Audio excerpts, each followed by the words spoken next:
성도 여러분, 한 주일 동안 평안하셨습니까? 행복한 안식일이 시작되는 시간에 몸된 성전으로 오신 우리 모든 성도님들의 심령 속에 하나님의 크신 은혜가 풍성히 임하는 안식일이 되시기를 간절히 바랍니다. 한 주일 동안 많이 분주하셨지요? 오늘 날씨, 지난 화요일 날씨 같으면 살맛 나는 날씨 같습니다. 예전에 그렇게 꽤 더웠다고 그러는데 올해는 저한테 대접하느라고 날씨가 조금 그렇다고 하나님께서 기후를 조금 조정을 해주신 것 같으네요. 어쨌든 아름다운 계절을 저희가 경험할 수 있게 된 것을 인해서 감사를 드리고, 또 우리의 상황이 어떠하든지 하나님 안에서 누리는 행복이 제일 값진 행복이라 생각하면서 이 안식일을 맞이했으면 좋겠습니다. 오늘 설교의 제목은 조금 색다른 제목이죠. 사단에 대하여 얼마나 아십니까? 사단에 대해서 여러분 얼마나 아십니까? 본문의 말씀은 에베소서 6장 12절 말씀입니다. 우리의 씨름은 혈과 육에 대한 것이 아니요 정사와 권세와 이 어두움의 세상 주관자들과 하늘에 있는 악의 영들에게 대함이라. 우리의 지금 이 땅에서의 싸움은 육신적인 싸움, 그리고 육신적인 욕심, 또 먹고 사는 그런 문제 때문에 우리가 너무 분주하게 살아갈 그런 때가 아니라는 것입니다. 우리가 정말 이 시점에서 제일 중요한 것은 영적인 사단과의 싸움에서 이길 수 있도록 준비하고 살아가는 삶이 우리의 삶이 되어야 된다는 말씀입니다. 지피지기면 백전백승이라. 무슨 뜻이죠? 상대방을 알고 나를 알면 100번 싸워도 100번 이긴다, 그런 뜻이죠. 사단에 대해서 우리가 많이 들었죠. 교회 생활하면서 성경 말씀에 사단이 어떻게 시작됐고 또 하늘에서 어떻게 쫓겨났고 이런저런 말씀을 많이 들었을 것입니다. 그러나 사단이 지금 나에 대해서 내 개인적인 나의 신앙생활을 얼마나 흔들어 놓고 있는지, 가장 가까이에서 나를 공격하고 있는지를 얼마나 알고 있느냐는 것입니다. 이론상으로 성경에 있는 사단의 존재는 원래 천사였는데, 계명성이었는데, 하늘의 광명한 천사였는데 쫓겨나서 지구에 와 있고 지금 지구에서 그런 활동들을 하고 하나님 믿는 백성들을 어렵게 한다라고 막연하게 제3자의 입장에서 바라볼 수 있다는 것입니다.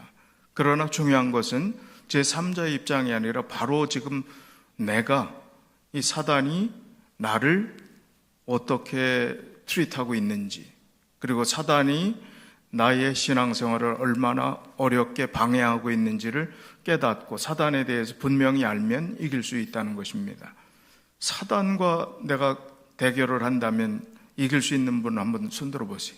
사단과 싸우면 내가 까딱없다, 사단은 내가 사단쯤이야, 한 번도 없어요? 오늘은 이 말씀을 듣고 나면 사단쯤이야 해야 되는 게 결론입니다. 왜 우리가 사단하고 싸우면 게임도 안 되지요. 어떻게 사단하고 우리가 싸워서 이길 수 있겠습니까? 그러나 십자가 바라보세, 오늘 후렴 노래 찬미 속에 계속 있는 것이, 사단과 싸워 이길 수 있는 것은 십자가를 바라보고 십자가의 빈 십자가가 아닌 그곳에서 우리를 위해 생명을 대신하신 예수 그리스도를 의지하고 끝까지 붙잡는 한 사단쯤이 아무것도 아닙니다. 그런 확신이 없이 우리가 어떻게 신앙생활을 할 수 있겠습니까? 어떻게 사단이 공격하는데 어떻게 우리는 포기하고 말지 어떻게 이길 수 있겠습니까? 그러나 오늘 사단의 존재에 대해서 우리가 신학 강의를 듣는 느낌도 좀 들을지 모르겠어요. 사단의 기원부터 해가지고 쭉 성경에 사단에 대한 용어들 말씀도 좀 드리겠고, 그러나 중요한 것은 미리 말씀드리면 사단과 지금 나의 입장에서 내가 그 사단을 이길 수 있는 그런 능력의 근원 되신 예수 그리스도를 어떻게 붙잡고 어떻게 살아가고 있는가, 그리고 그런 어려움이 와도 나는 넉넉히 이길 수 있다.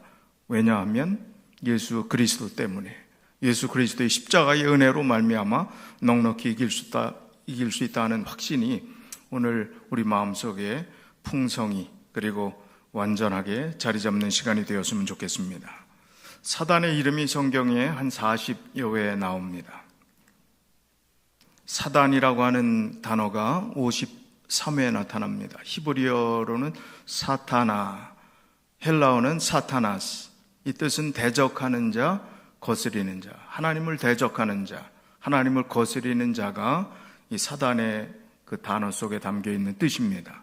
또 마귀라는 단어가 35회 사용되었는데 주로 신약 성경에 많이 기록되었습니다. 헬라어 디아블로스라는 단어를 썼는데 중상자는 뭐예요? 중상을 입은 걸로 한국말이 조금 서툰 분들이 있는데 그런 다친 사람이 아닙니다. 중상은 뭐예요? 다른 사람들을 잡고 헐뜯고, 다른 사람들은 모략 그러면 또 모르잖아요. 머리를 아주 교묘하게 해서 다른 사람 어렵게 하고 골탕 먹이고 또 그 사람을 파멸시키는, 어려움을 주는 그런 역할을 사단이 한다는 게, 그게 중상, 모략한다고 그러죠. 중상자. 그 다음에 책 잡는 자, 허점을, 약점을 잡고 그것을 물고 늘어지는 역할을 하는 게 사단의 이름의 뜻이에요. 디아블로스라는 그런 헐뜯는 자, 비방하는 자.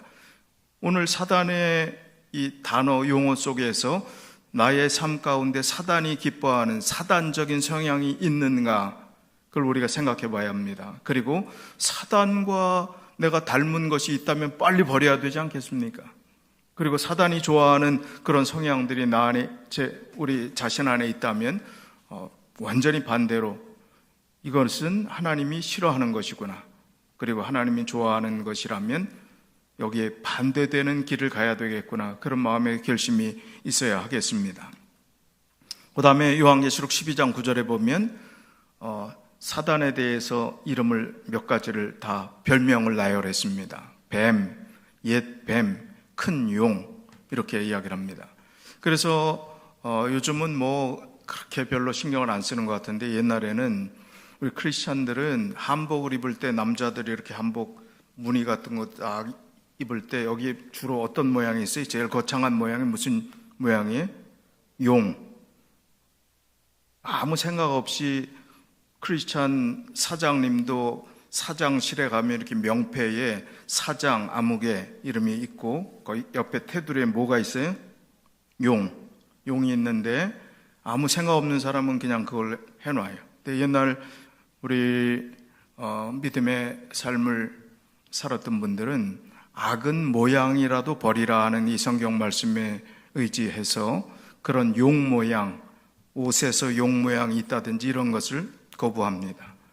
학 모양을 한다든지 다른 포도송이를 한다든지 이렇게 크리스찬적인 심벌로 그렇게 하지, 그런 것조차 멀리하는.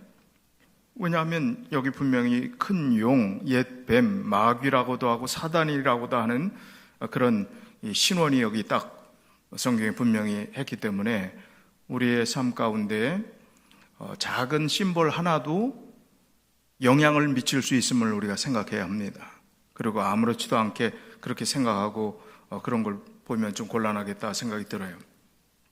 저는 가끔씩 이제 미국 합회 이렇게 목사님들 또 교회 이렇게 방문한다든지 그분들이 오시면 간단한 한국적인 전통적인 선물을 간단한 걸 해서 좀 드리길 좋아하는데, 요즘 아주 유명한 것들이 꽤 계속 이렇게 SNS에서 뜨더라고요. 그래서 한국중앙국립박물관에서 나온 그런 문양들, 그게 아주 여러 종류의 다양한 선물들이 있는데 꽤 고급스러워 보이고 아주 좋아 보이는 숟가락 이런 게 골룡포의 그 모양을 한 수건, 이게 아주 인기가 좋아서 다 품절이래요. 근데 골룡포라는 게 뭐예요? 용의 모양이 돼 있는 그런 심볼이 돼 있는 수건이에요. 그게 그렇게 인기가 좋다는 거예요. 그래서 이 좋은 전통적인 문양을 찾아보려고 하니까 용이 아주 대세더라고요, 용이. 그래서 알게 모르게 이 세상의 모든 분위기가 그게 최고인 것처럼 사람을 세뇌시키고 암암리에 그런 느낌들을 갖게 만든 그런 세상 속에 우리가 살고 있구나, 그런 느낌을 좀 가졌습니다. 그래서 사단이 그런 모양조차 우리가 우리의 주변에서 곁에서 우리에게 조금이라도 영향을 미치지 않도록 멀리하는 것은 바람직한 일이라고 생각을 합니다. 그 다음에 귀신의 왕 바알세불이라 하는 그 표현이 나오는데, 바알세불은 바알세붑, 거기에 헬라어식 이름으로 구약시대의 에그론이라고 하는 고대 블레셋 도시에서 숭배된 이방신인데, 무슨 신이라고요? 파리신, 파리대왕을 뜻하는 것입니다. 그래서 출애굽할 때 바로 직전에 10재앙 가운데 파리재앙이 있잖아요. 이집트의 신 중에 하나도 파리신이 있었습니다. 요즘 종교 중에서 타 종교를 비방할 의도는 없지만, 어떤 종교라고 특정해서 말씀을 드리지 않지만, 쥐를 섬기고 파리를 섬기고 짐승 중에서 별 희한한 박쥐를 섬기고 매를 섬기고 신이 몇만 가지 종류를 섬기는 그런 사람들이 있어요. 저는 생각해 봅니다. 그런 사람들이, 아니 저 사람들이 저렇게 많이 배웠고 또 이 첨단 과학 시대에 그런 것들을 다 보고 자란 그런 세대인데도 불구하고 그 나라를 떠나서 이민자가 돼서 여기서 사는데도 여전히 그 신앙에 못 빠져나오고 심취되어 있는 그것을 보면서 이게 하나님의 형상을 닮은 하나님의 창조된 피조물들이 그 마음이 허탄한 데 빠지고 사단이 그 마음들을 혼란시키면 저렇게 말도 안 되는, 어떻게 쥐가 자기의 신앙의 그 중요한 신 중에 하나가 될 수가 있습니까? 말도 안 되죠. 예. 재밌는 얘기가, 이쪽 한쪽에는 매를 섬기는 똑같은 사람인데 매를 섬기는 그런 자기의 신앙은 매를 섬기는 거예요. 여기는 쥐를 섬기는 거예요. 그러니까 매가 쥐를 잡아먹잖아요. 이렇게 와갖고. 그럼 어떻게 되는 거예요? 예. 그러니까 필사적으로 막 서로 싸우고 난리 치는 그런 모습을 제가 다큐멘터리에서 봤어요. 말도 안 되는 그런 모습이 지금 벌어지고 있다는 그런 얘기를 하는 거지요. 그래서 우리는 그런 사소한 어떠한 사단적인 그런 주변의 그런 상황들이 우리에게 작은 영향이라도 끼치지 않을 수 있도록 노력하는 것이 필요하다는 말씀을 드립니다. 마태복음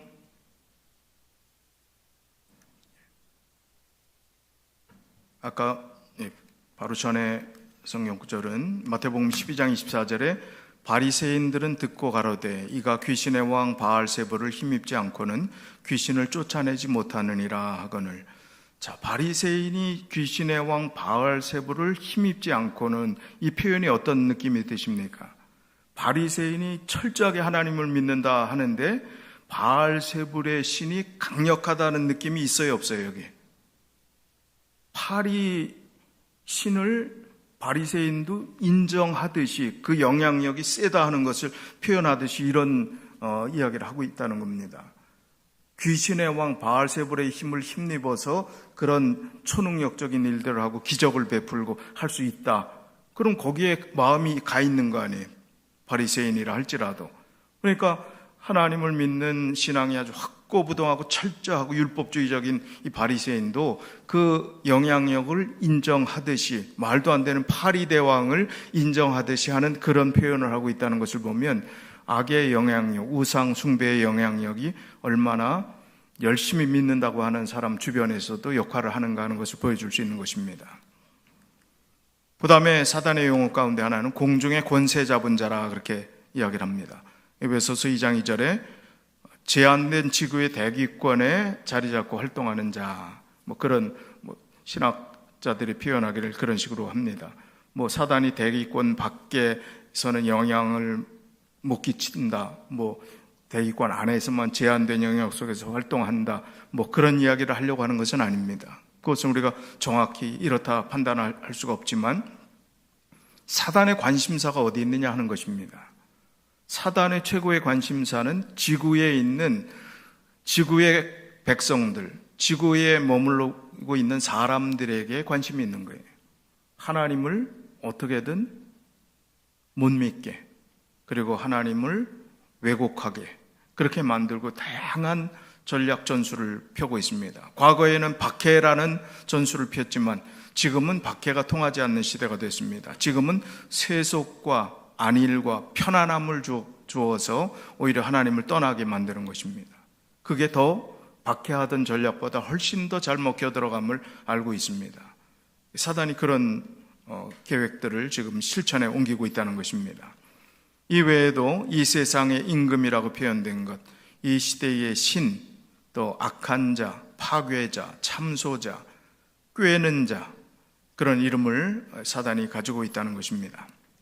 자, 사단은 성경에 어디서 어떻게 발생됐다고 했습니까? 요한계시록 12장 7절로 9절에 하늘에 전쟁이 있으니, 지구 창조 전입니다. 미가엘과 그의 사자들이 용으로 더불어 싸울세, 용과 그의 사자들도 싸우나 이기지 못하여 다시 하늘에서 저희의 있을 곳을 얻지 못한지라.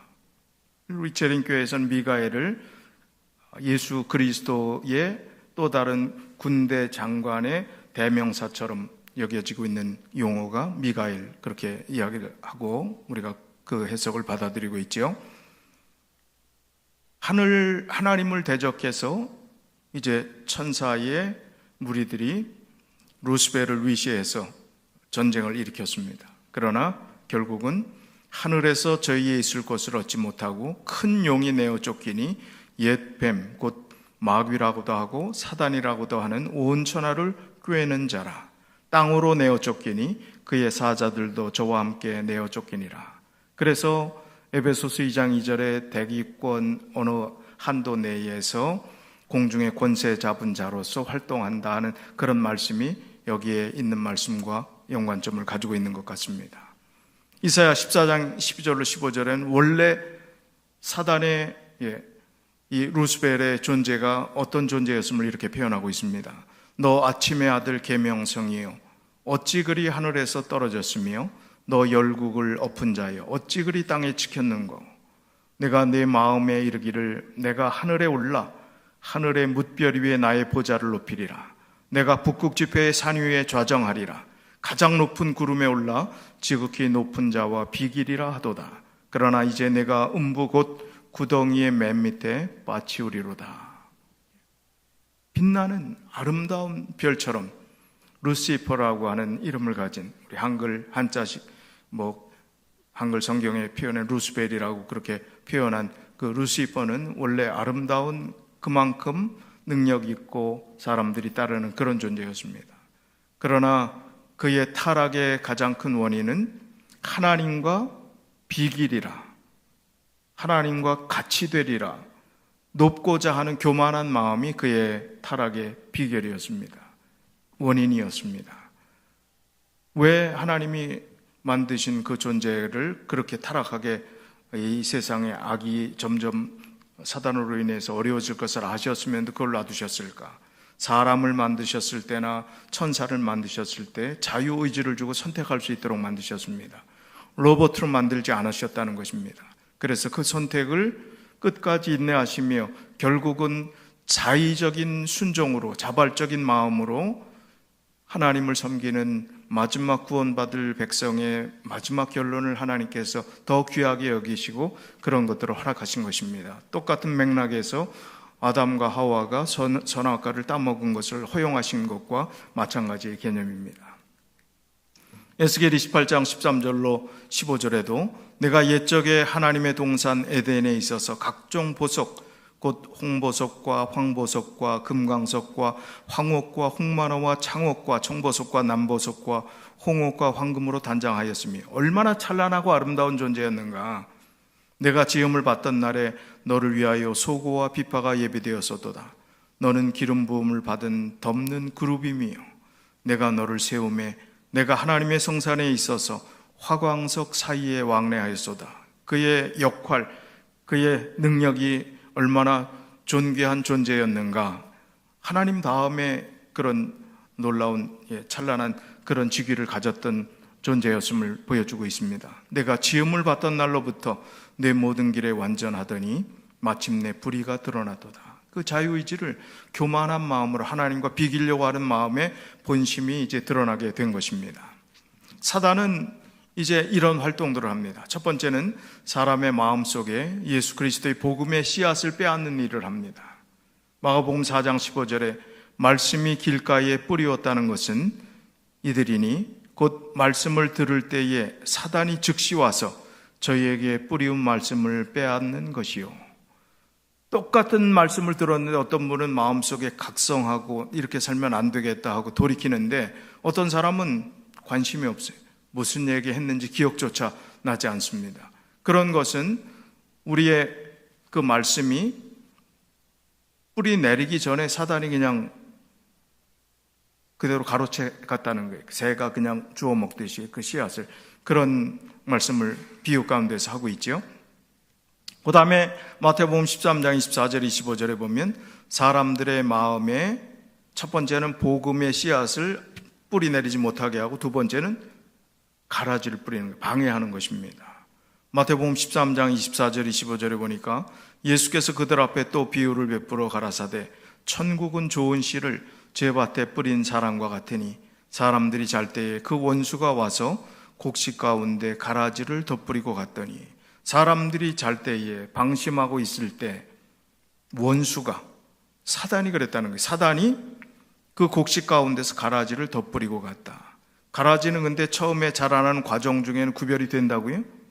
구별되지 않는다고 그랬어요.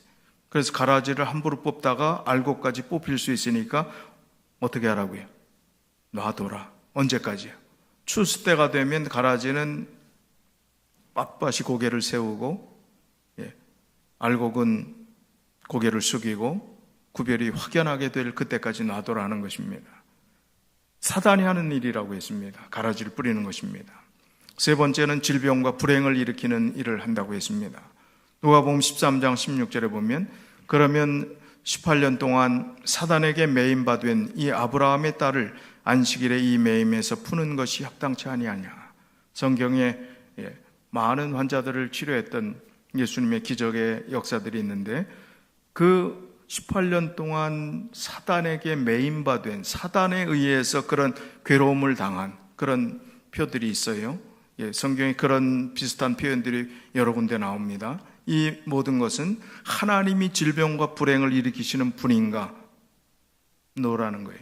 사단이 그렇게 하는 것이라는 겁니다. 그럼 왜 하나님은 가만히 계시는가? 그 불행에 침묵하시는가? 그것을 우리가 답을 이 세상에서 다 얻을 수 없지만 하나님이 그렇게 하시는 것은 아니라는 거예요. 에레미야 예가에도 인생이 고통하며 또 힘들어하고 괴로워하고 슬픔을 당하는 건 하나님의 본심이 아니시라 하는 말씀이 분명히 있지 않습니까? 질병과 불행을 일으키는 원인 제공자는 사단이 하는 거라고 했습니다. 네 번째, 하나님의 일보다 다른 일이 우선되게 마음을 혼란시키는 역할을 합니다. 마태복음 16장 23절에 예수께서 돌이키시며 베드로에게 이르시되 사단아 내 뒤로 물러가라. 너는 나를 넘어지게 하는 자로다. 예수님이 그렇게 따르던 베드로에게 사단아 하는 거예요. 오늘 우리도 믿음 안에서 산다 할지라도 하나님의 일보다 다른 곳에 마음을 빼앗기고 그곳에 집착해서 우리의 신앙이 손해를 본다면 예수님께서 지금 우리를 향해서 베드로에게 했던 말처럼 사단아 내 뒤로 물러가라 이렇게 말씀하실 수 있다는 것입니다. 오히려 나를 넘어지게 하는 자로다 그렇게 표현하고 있습니다. 내가 하나님의 일을 생각지 아니하고 도리어 사람의 일을 생각하는도다 하시고, 하나님의 일을 생각지 아니하고 사람의 일을 생각하는 신앙생활을 내가 하고 있는가 점검해 봐야 합니다. 그리고 자꾸 물어봐야 합니다. 또 타성에 젖어서 그런가 아닌가 내 스스로도 헷갈릴 정도의 상태로 내 자신의 영혼을 방치시키면 곤란합니다. 어떻게 내가 지금 올바른 길을 걸어가고 있는가, 올바른 판단을 하고 있는가 늘 점검하고 확인하고, 그리고 잘못된 길이 있으면 돌이키고 하는 그런 시간들이 우리가 가져야 될 매일의 신앙의 과정이라는 것이죠.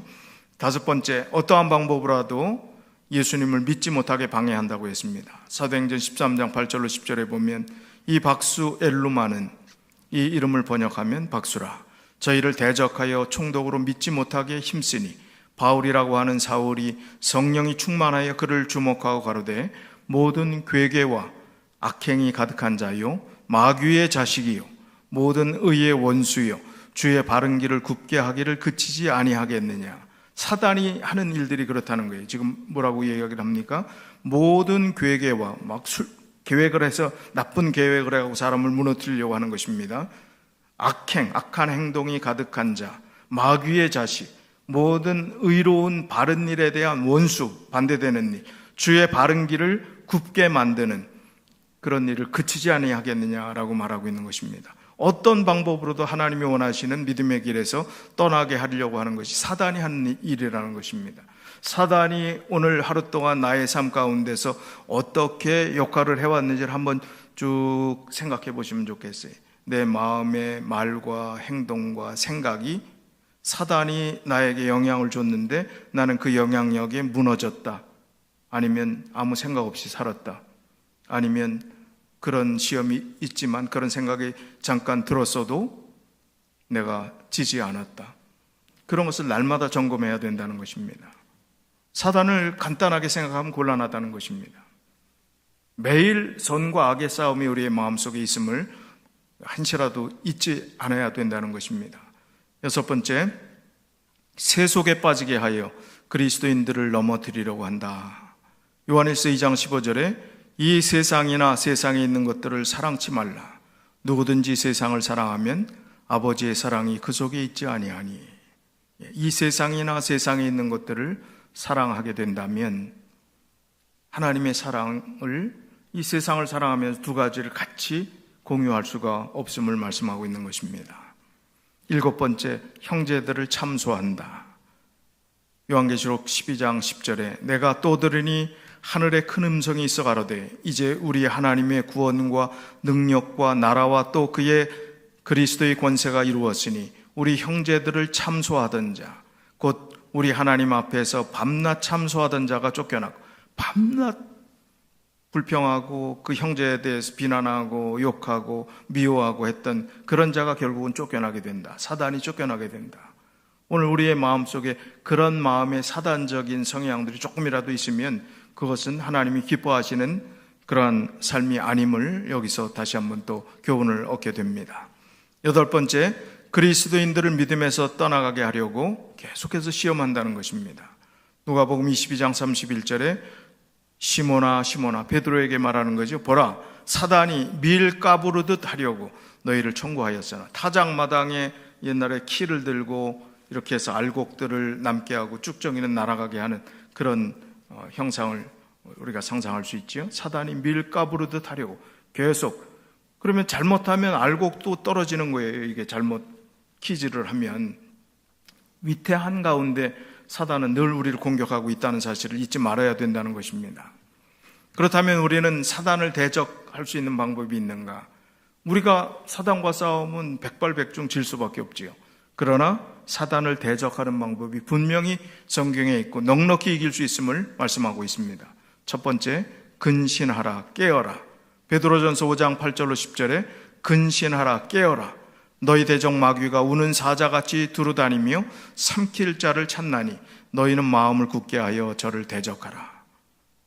근신하고 깨어라 하는데 어떤 분은 나는 하나님의 은혜와 축복을 너무 많이 받아서 아무런 시험이 없다고 자랑하고 있어요. 아무런 시험이 없대. 자기는 신앙생활을 하면서 사단이 지금까지 자기를 힘들게 한 적도 없고 또 시험 받은 적도 없고 편안한 신앙생활을 하고 있다. 자랑입니까? 다 타협하고 다 양보하고 다 하나님의 원칙대로 살지 않고 그렇게 살았으니까 사단은 너까지 거는 그냥 놔둬도 아무 상관없다는 거예요. 건들 필요도 없이 망할 건데 뭘 괜히 자기가 시간 낭비하냐, 그런 생각을 하고 있는데 착각하고 나는 지금 편안하고 아무런 문제도 없이 지금 신앙생활 잘하는 것처럼 오해하고 있다면 굉장히 곤란한 것입니다.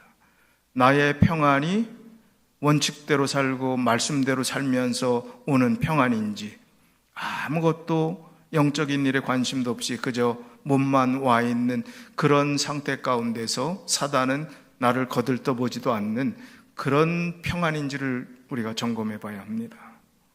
그렇지 않으면 우리는 아무런 관심 없이 그냥 살다가 사단이 지금 우는 사자와 같이 산길자를 찾는다고 그러는데 신경도 안 쓰는 그런 존재라면 그게 행복이 아니라는, 그게 안전한 것이 아니라는 사실을 분명히 알아야 된다는 것입니다. 이는 세상에 있는 너희 형제들도 동일한 고난을 당하는 줄 알미니라. 모든 은혜의 하나님 곧 그리스도 안에서 너희를 부르사 자기의 영원한 영광에 들어가게 하시니가 잠깐 고난을 받은 너희를 친히 온전케 하시며 굳게 하시며 강하게 하시며 털을 견고케 하시리라. 말씀대로 살려고 하고 타협하지 않고 양보하지 않고 살아가려고 하는 사람들에게 하나님께서 어떻게 하신다고요? 너희를 친히 온전케 하시고 굳게 하시고 강하게 하시고 털을 견고히 하시며 너희를 부르사 자기의 영원한 영광에 들어가게 하시겠다. 그러면 이길 수 있는 거지요. 우리가 그냥 아무 생각 없이 살면서 문제없다고 생각하는 것, 그것은 정말 사단이 거들떠도 보지 않는 존재라는 사실을 잊지 말아야 합니다. 그러나 말씀대로 살려고 하는 자들은 하나님께서 반드시 지켜주신다.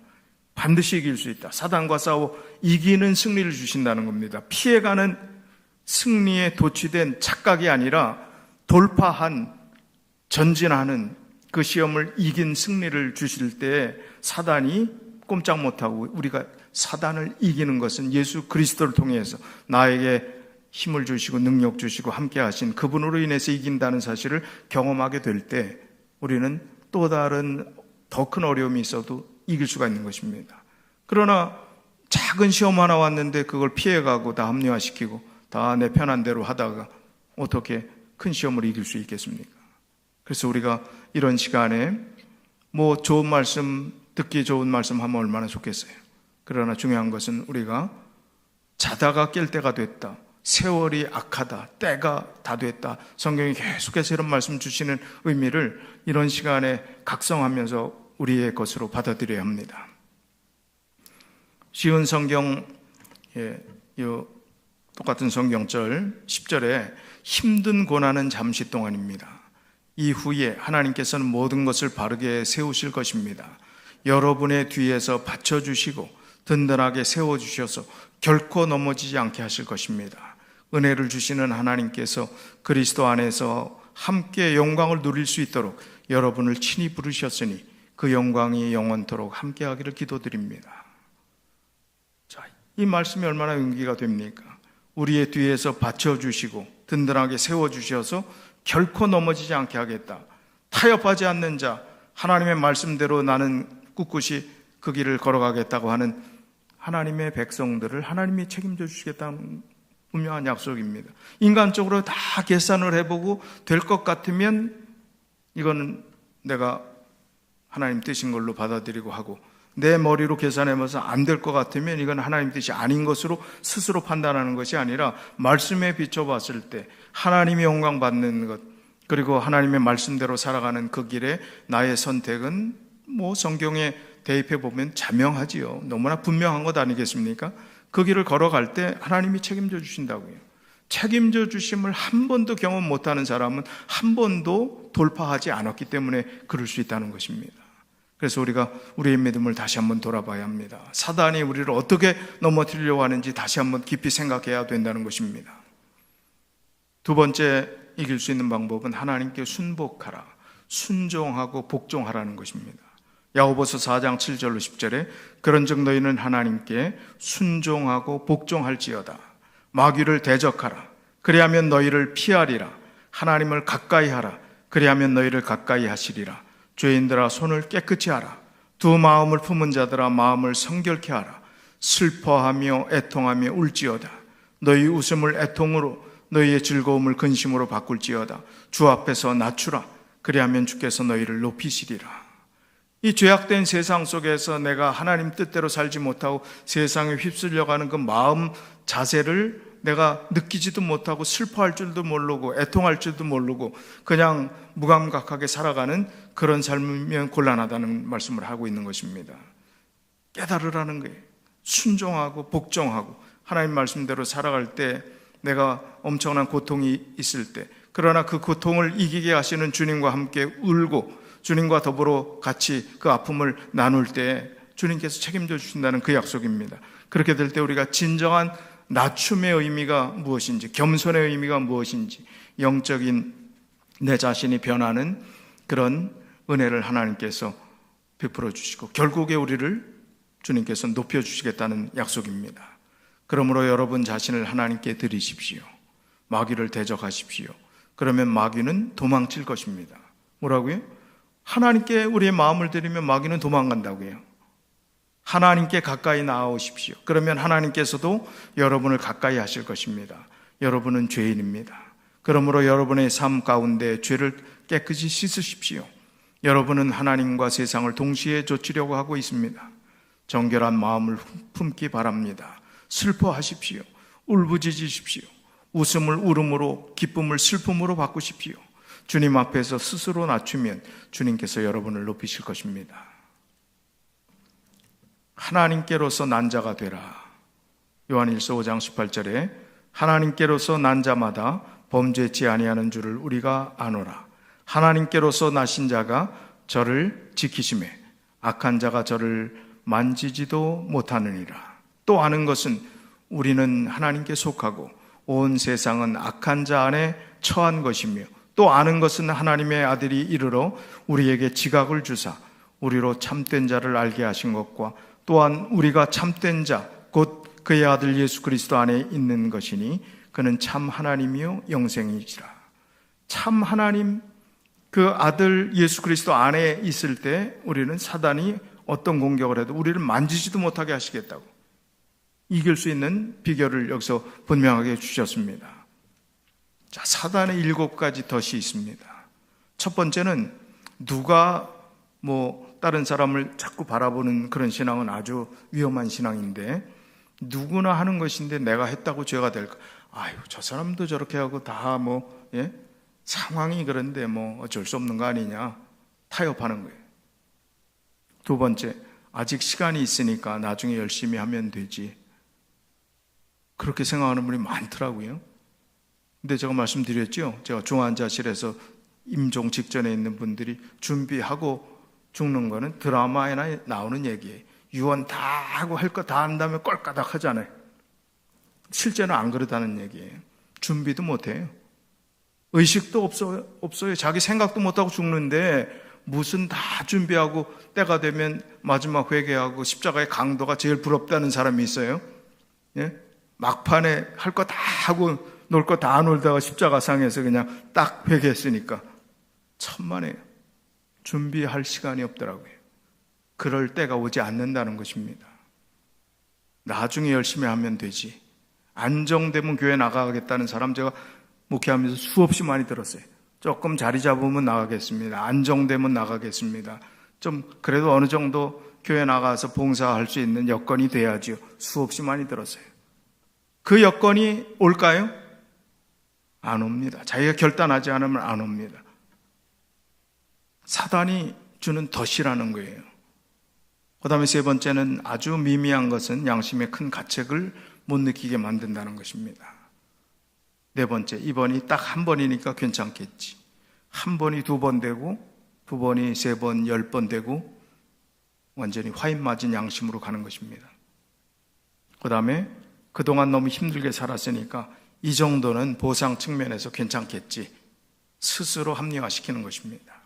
6번째, 이것이 나에게 주어진 좋은 기회가 아닐까? 하나님께 물어보지 않고 자기 생각으로 좋은 기회니까 이거 놓치면 큰 손해를 볼 것 같으니까 이런 생각이. 7번째, 아무도 보지 않으니까 문제 없겠지. 아무도 보지 않으니까 문제 없겠지. 누가 재밌는 얘기를 하죠. 10계명 중에 10계명이 있고 11번째 계명이 있는데 그것은 들키지 말라래네요. 들키지 말라. 그게 11번째 계명이래. 그리고 합리화시키는 거예요. 아무도 보지 않으니까 문제 없겠지. 손바닥으로 하늘을 가리라고 하지요. 어떻게 하나님이 보시는데 그럴 수 있겠냐는 게 사단의 7가지 덫이 우리의 주변에 있습니다. 가려 뽑은 기별 1권 122쪽, 123쪽 이 말씀을 읽기 전에 사단은 우리 마음의 생각을 읽을 수 있을까요? 없을까요? 읽을 수 있다. 손 들어보세요. 읽을 수 없다. 자, 요거 읽기 전에 제가 말씀 여기 답이 나왔잖아요. 영혼들의 대적 마귀는 인간의 생각을 읽도록 허락되지 않았다. 아니, 첫 문장에 있는데 왜 손을 드세요? 빨리 보셔야지.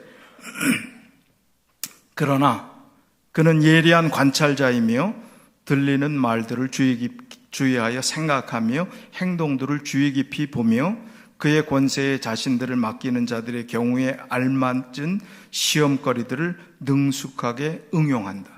사단은 우리 마음을 못 읽는다는 거예요. 우리의 중심을 아시는 분은 하나님 외에는 사단은 모르는 거예요. 근데 데이터를 수집한다는 게 눈치가 보통 빠른 존재가 아니거든요. 사단은 우리의 말과 행동과 상황들을 보고 데이터를 분석해갖고 그 마음을 읽는 것처럼 활동한다는 거예요.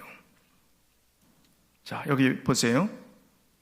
만일 우리가 죄악적인 사상과 감정을 억제하고 그것들 말과 행동으로 나타내지 않는다면 사단은 경우에 알맞은 그럴듯한 시험거리들을 준비할 수 없으므로 패배한다.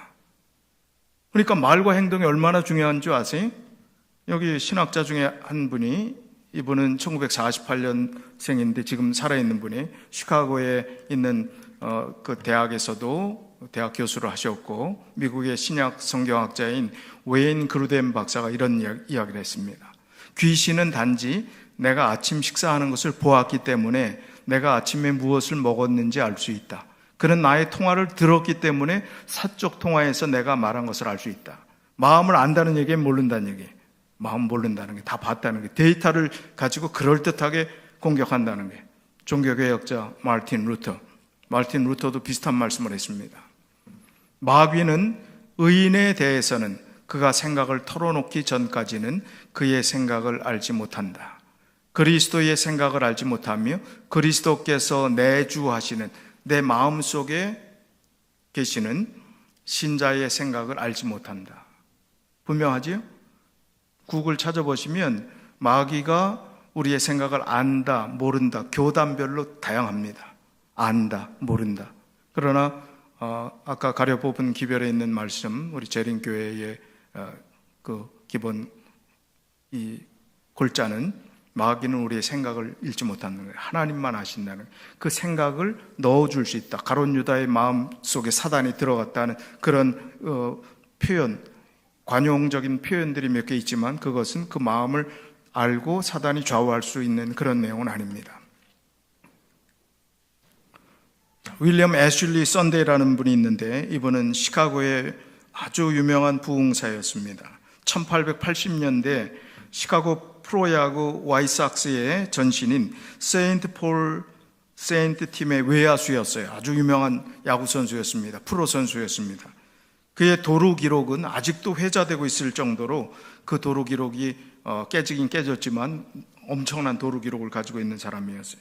그가 그리스도인이 되고 회심한 후에 20세기 초에 미국의 가장 영향력 있는 복음 전도자 중에 한 사람이 되었습니다. 그가 이렇게 이야기를 합니다. 나는 죄와 싸우겠다. 발이 있는 한 죄를 차버리겠고, 주먹을 가지고 있는 한 죄를 쳐버리겠고, 머리를 가지고 있는 한 죄를 받아버리겠고, 이를 가지고 있는 한 죄를 물어뜯겠다. 내가 늙어서 주먹도 발도 이도 힘도 없을 때라도 영광의 집에 들어가기까지 잇몸으로라도 죄를 이기겠다. 참 얼마나 대단한 결심입니까? 우리가 그냥 사단이 우리를 얼마나 쉽게 무너뜨리려고 계속 가까이 공격하는데 아무 생각도 없이 그저 안전 알고 평안한 줄 알고 살아가는데, 이 빌리 썬데이 부흥 목사는 잇몸으로라도 죄와 싸워 이기겠다는 그 말씀.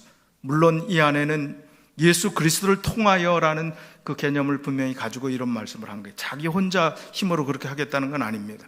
그러나 자유의지를 우리에게 주시고 우리가 우리의 결단과 선택을 통해서 하나님께 나가고 하자는 의지조차 없으면 우리는 무너질 수밖에 없습니다. 우리가 그리스도를 힘입어 죄와 더불어 싸우겠다는 이 마음가짐이 있을 때 우리는 사단을 넉넉히 이길 수 있도록 주님께서 우리를 도와주시고 함께 하시고 이기게 하실 것입니다. 히브리서 2장 14절 15절에 자녀들은 혈육에 함께 속하였으며 그도 또한 한 모양으로 혈육에 함께 속하심은 사망으로 말미암아 사망의 세력을 잡은 자 곧 마귀를 없이 하시며 또 죽기를 무서워함으로 일생에 매여 종노릇하는 모든 자들을 놓아주려 하심이니, 예수 그리스도가 이 땅에 오신 것은 사망의 세력을 잡은 이 사단, 속이는 자, 우리를 무너뜨리려고 하는 자를 멸하기 위해서 오셨다는 거예요. 예수 그리스도 안에 있으면 반드시 분명히 영원한 승리가 보장되어 있음을 말씀해 주시는 것입니다. 그래서 일생의 죄의 종노릇하는 그런 자들을 해방시키기 위해서 예수님께서 오셨다는 거예요. 그분을 붙잡아야 합니다. 그분을 의지해야 합니다. 그리고 우리가 사단이 우리를 얼마나 넘어뜨리려고 하는지를 깨닫고 그분 안에서 날마다 승리의 경험을 가져야 합니다. 그 신앙이 우리의 믿음과 우리의 날마다 드리는 간구가 되시기를 간절히 바라면서 말씀을 줄이겠습니다.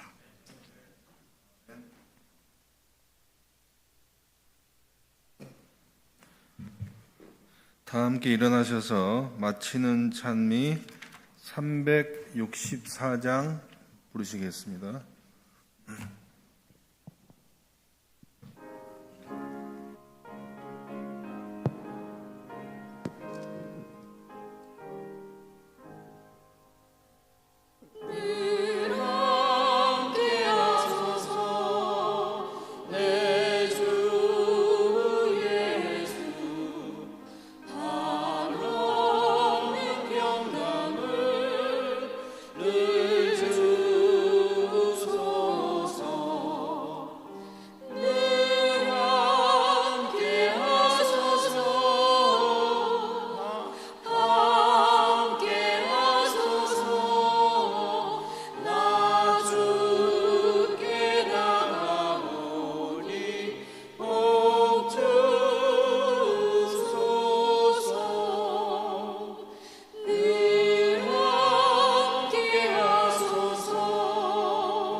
아버지 하나님, 저희가 겨자씨만한 적은 믿음을 가진 연약한 자였습니다. 그러나 그러한 믿음 가지고 주님을 의지할 때 주님께서 책임져 주시겠다고 약속하셨습니다. 주님, 사단을 머리로만 알던 저희들이 이제 사단이 우리를 얼마나 무너뜨리려고 또 하나님의 구원에서 우리를 떨어뜨리려고 노력하는지 그 실체를 믿음의 눈을 떠서 보게 하시고 이제 하나님의 놀라운 구원과 십자가의 은혜 가운데 우리의 모든 것을 주님께 던지는 귀한 삶이 우리의 삶이 되게 하여 주시옵소서. 그래서 궁극적으로 우리의 삶의 마지막은 예수 그리스도와 함께 있는 그런 삶이 되게 하여 주시옵소서. 이 귀한 안식일, 바로 그런 은혜를 체험하는 복된 안식일 삼아 주시옵기를 예수 그리스도 이름으로 간절히 기도드리옵나이다. 아멘.